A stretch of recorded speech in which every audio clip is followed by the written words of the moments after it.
modus ponens is the plan. Serve you logic, I am.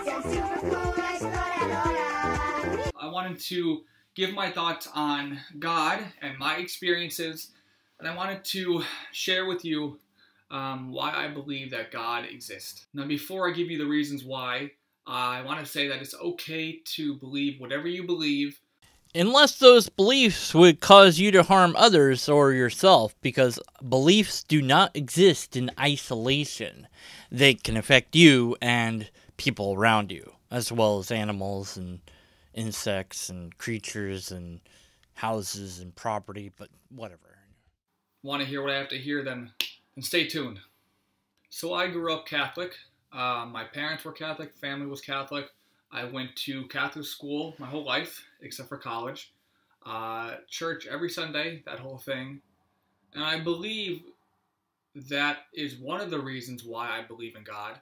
But even if I grew up with no religion and no knowledge of God, I still believe that I would believe that that God exists. How did you come to that belief? I mean, it's one thing to say that, that you believe in God. Okay, fine, I understand that. You were born in a Catholic household. So, yeah, it's kind of a given that you're probably going to believe in a God. And it's probably going to be a particular type of God. And it's probably going to be the Judeo-Christian God. And it might be the Catholic religion. You might transfer to Christianity, but it's unlikely that you'll go to some other religion, but it could happen, but you would still have a strong preference for certain types of gods because of what you had been taught. But then to say that even if you were born anywhere else, that you would still believe in God, how in the world do you know that? What chain of reasoned thoughts led you to that conclusion? So I have a story that I think definitely helped me to come to terms with God's existence. There's always a problem with these personal stories, even when they're mystical and magical and you've seen some sort of divine miracle that you can't possibly hope to explain. And one of those problems is memory. You have to rely on your own memory or memories of others. You have to rely on that the person telling you the thing that happened to them is telling you the truth. You have no way to verify it. The only person that it's relevant to is the person that it happened to. The story is a story until you can confirm it. And if you can't confirm it, you should be skeptical of it. So when my mother was really young, she had a bad upbringing, bad childhood. Her parents weren't always around. They weren't really there to watch her.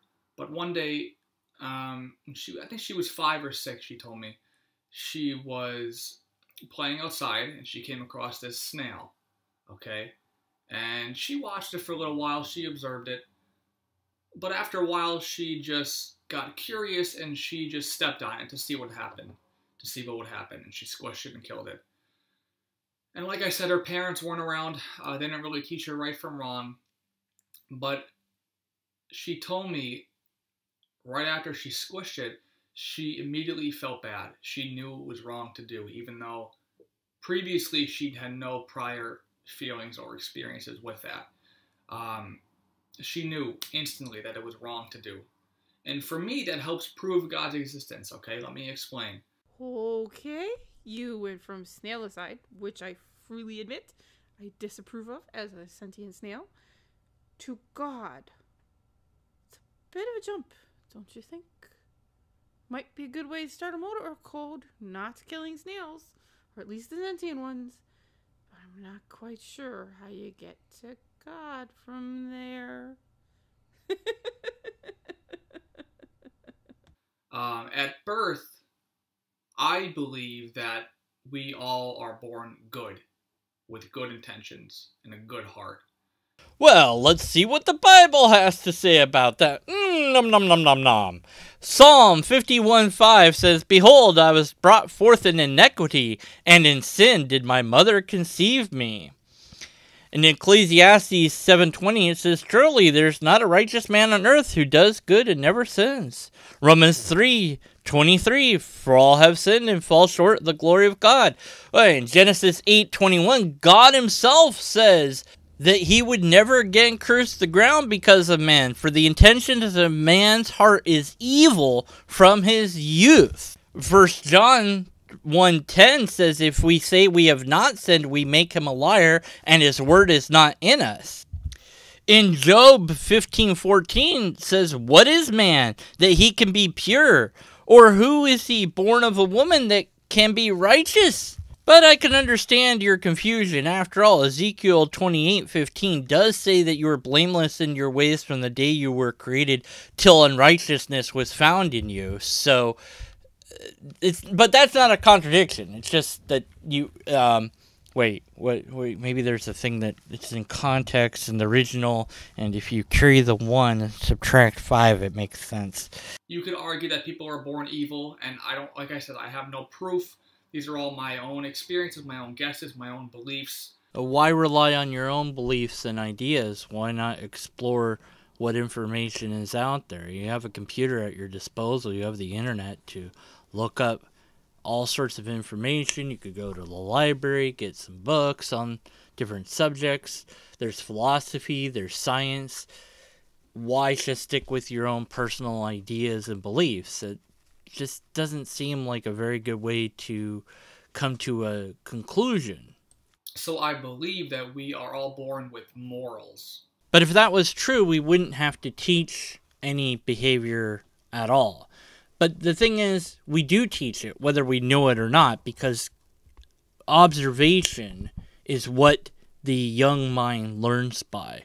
So the child learns what's right and wrong by observing the external world, and they learn what to do and what not to do from their parents, their siblings, those around them, those in their peer group if and when they go to school, and things like this. So even if you don't explicitly state what morals are, and I think that would be a good conversation to have, along with what ethics are, because that's usually left out of the conversation when talking about morals, and it shouldn't be. But at any rate, even if you don't tell your kids outright what morals and ethics are, they still get a sense of that because of the observations that they make.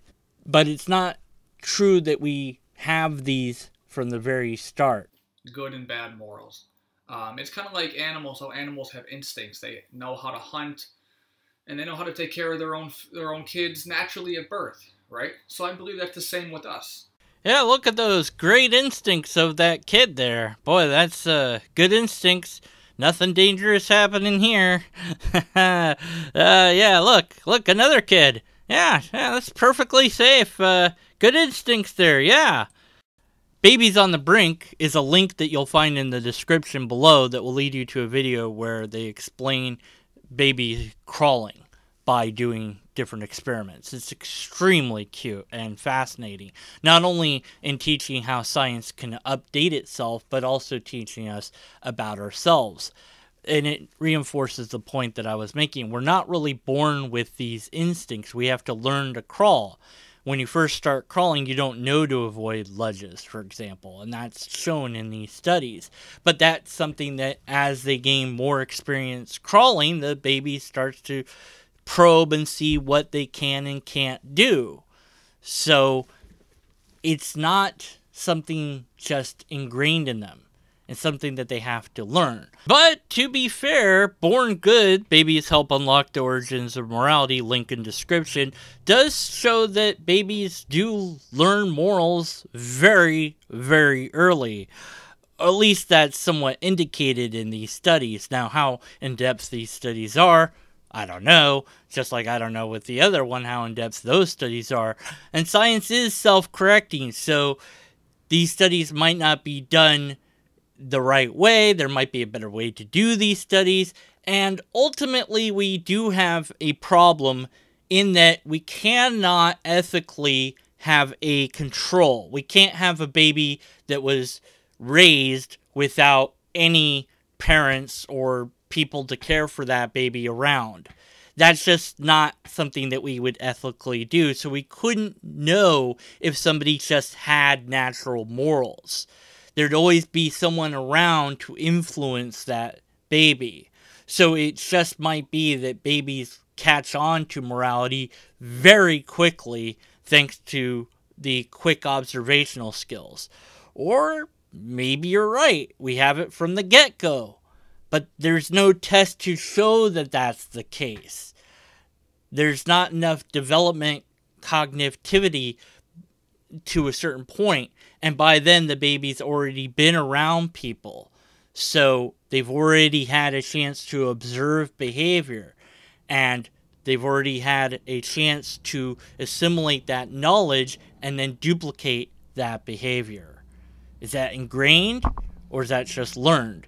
It's an instinct to copy what you see, perhaps you could say that, but then the morality is not built in them. The instinct to copy is built into them. So if people were acting unfair in front of the child, as if being unfair was a good thing, would that change the child's preferences in the test of shown with the babies in the puppet show in the video? Maybe. I don't know. But again, it would be kind of unethical to have parents behave in a way that parents don't want to behave around a baby just to prove a point. And to make my point really, really clear from before, instead of relying on my own beliefs and my own understanding, I looked for scientific studies to find out what's going on. And I'm not completely satisfied with those examples I've given. They're not on their own. They're a couple of examples. They're not a full-blown scientific study. They're not a peer-reviewed paper. Doing actual scientific research and making sure that the science is done right is difficult, time-consuming work. But theists and apologists tend to simplify it and just say, well, I just believe that. Well, okay. So, what did you do to prove it? Strengthen my belief in God. I believe that God created us with free will, but with a good heart. I think because we have morals and we're able to choose the right thing is because of God. Well, what about sociopaths? Do they count? Are they born a sociopath, or is that something that somebody becomes because of what happens to them? I don't know. But if you are born a sociopath, link in description, that could be a problem for this idea because it would be a counterexample to being born with a good heart. Let's say we are just created by science, naturally by science. Man was just created through a sequence of different natural causes, natural coincidences. Why would that spawn good choices in our heart? Why would we be instilled with that?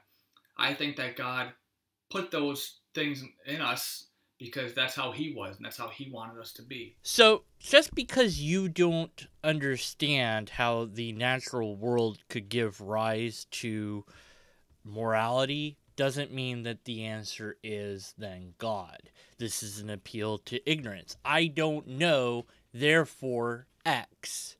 X being, in this case, God. It could be anything. I don't know what did that, therefore it has to be this answer. It is not a logical way to get to an answer.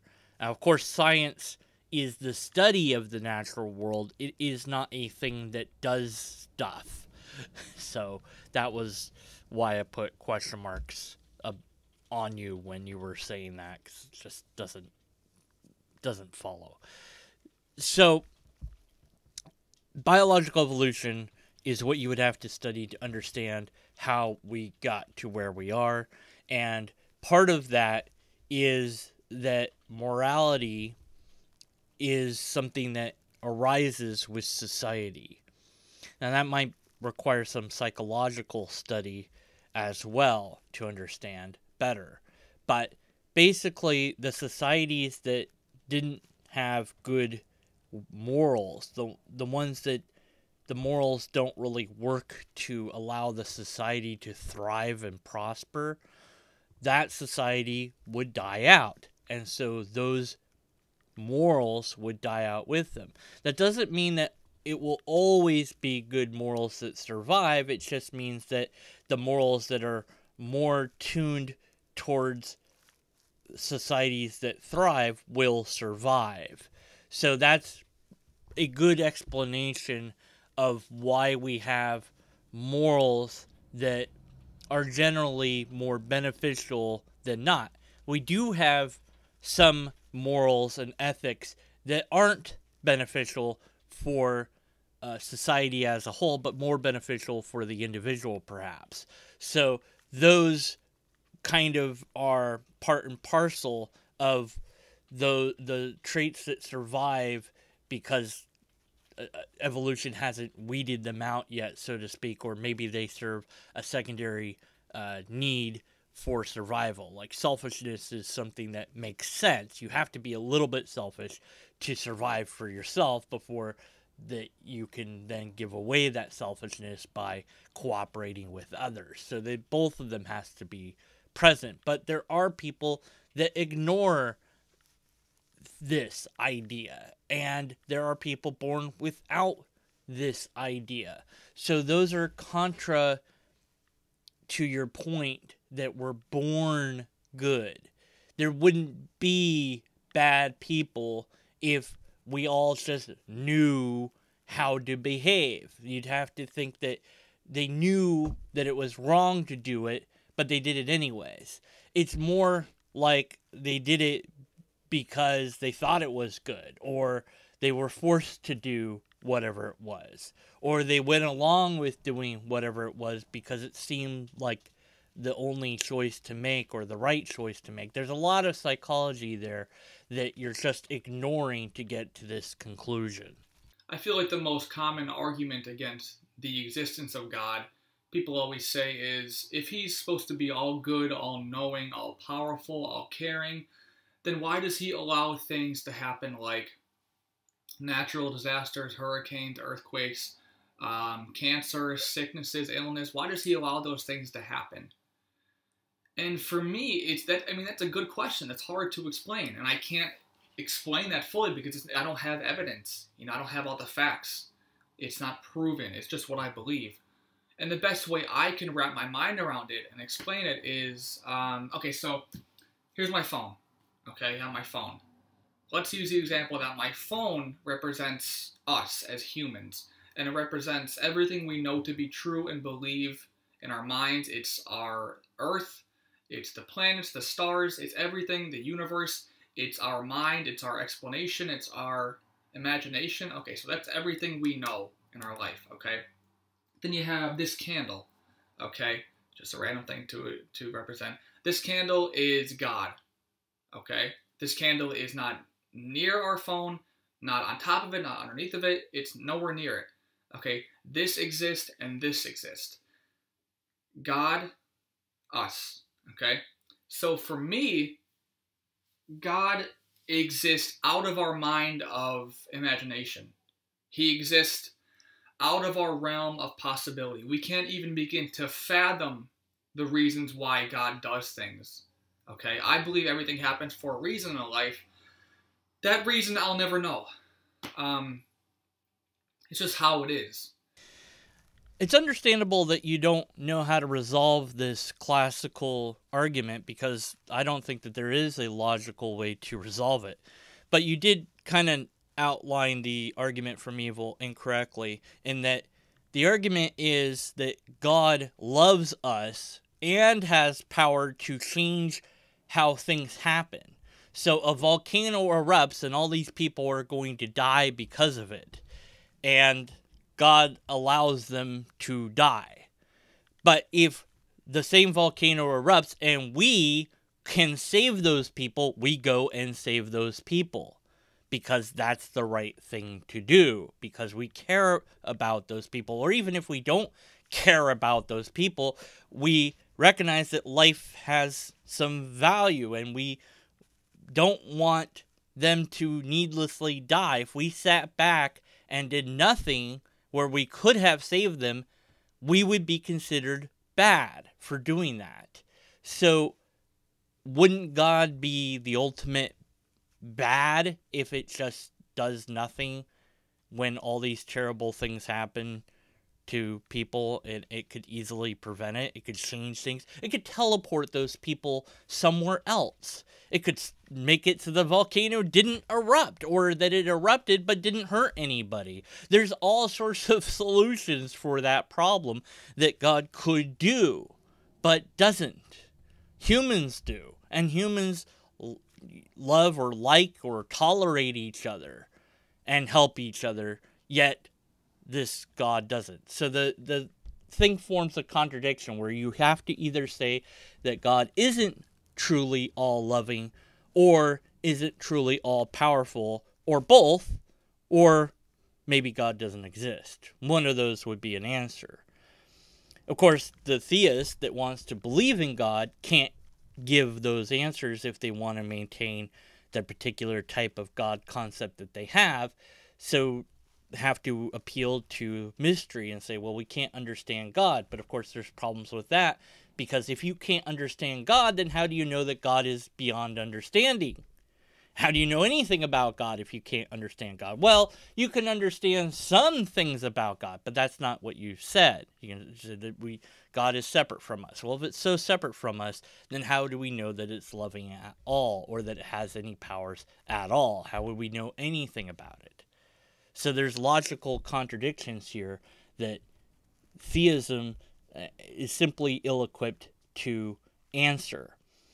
Having said that, I don't think that there's a reason to add God to the complexity of the world that we have. We say, okay, well, volcanoes erupt and that kills people, and that's really sad and terrible. Maybe we don't know why that happens, or how that happens, or understand that, and that's where we leave it. We say, I don't know, and we leave it there. We don't need to add another thing that says, well, the reason it happens is because of God. Well, but why does God let that happen?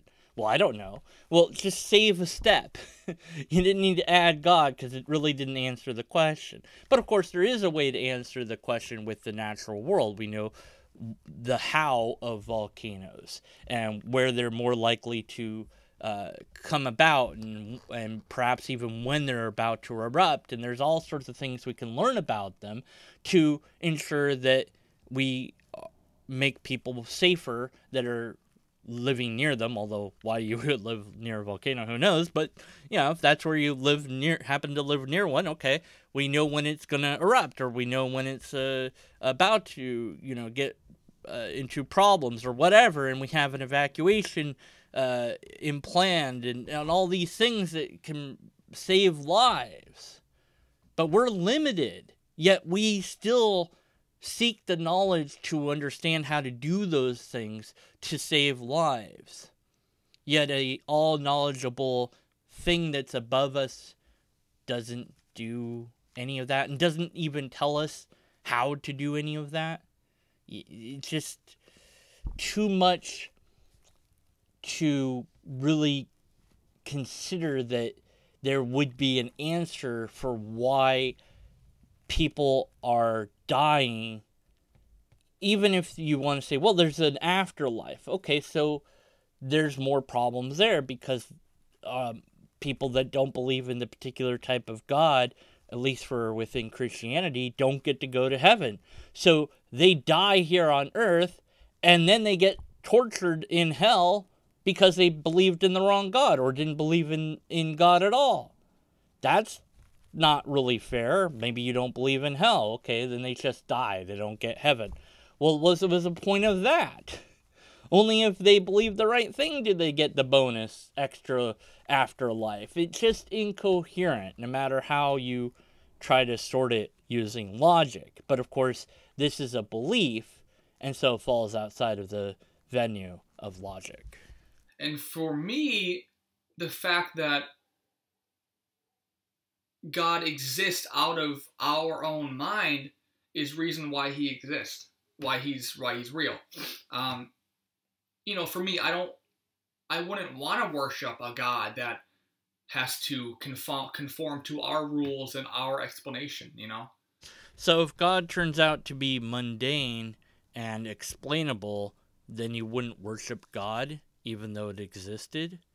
Well, that's going to be a problem if that turns out to be the actual God and you die and you face that God and it's like, well, I'm mundane and normal and I fit within your explanation, worship me or else. Uh-oh, then you'll be sorry. Oh dear, and then what? I'm just saying that, like, this is kind of a issue of theology I think that you haven't really considered.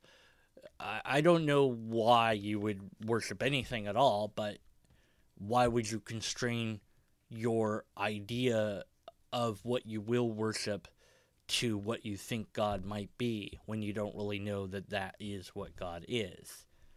Whatever God is, if it's worthy of worship at all, it's worthy of worship, regardless of whether it fits inside or outside of your own ideas. Of course, it might not be worthy of worship, but, you know, that's a different thing. But it might be worthy of worship and you still might not want to worship it, which would be another situation altogether. This was a weird one for me to respond to. I'm not really sure why I responded to it. Oh well. We always look for a reason why God is real. We look for scientific proof, an explanation, an answer, but, you know, what right do we have to that answer? We have no right. If there's no proof of something, then you shouldn't believe in it. You know, can we explain emotion? Can we explain love?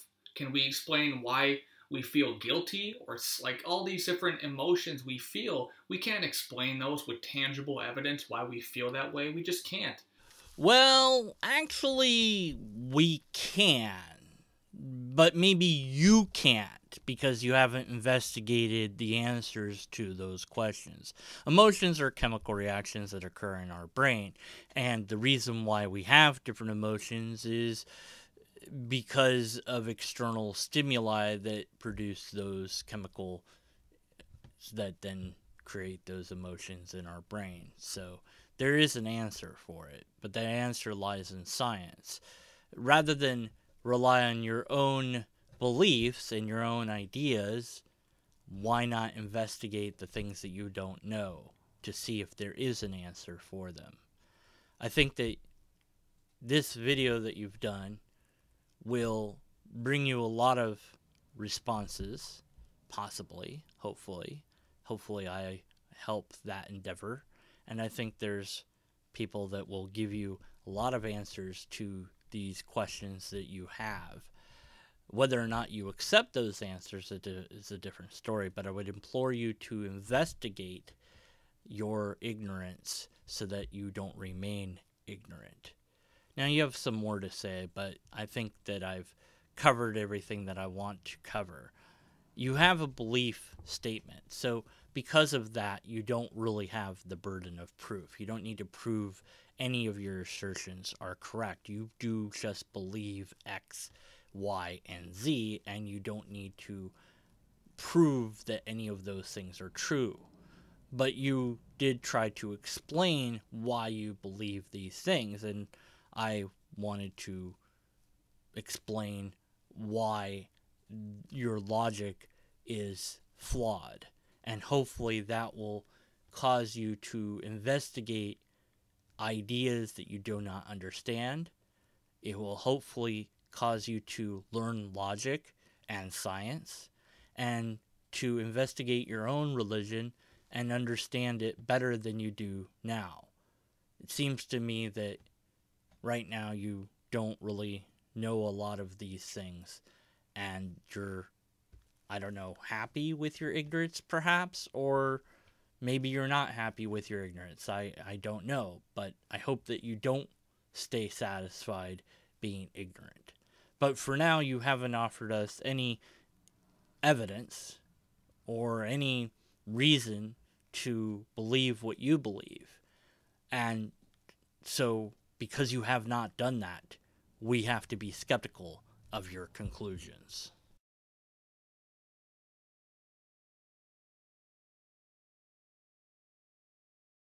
Mike the Explorer. Mike, the explorer. Mike, the explorer.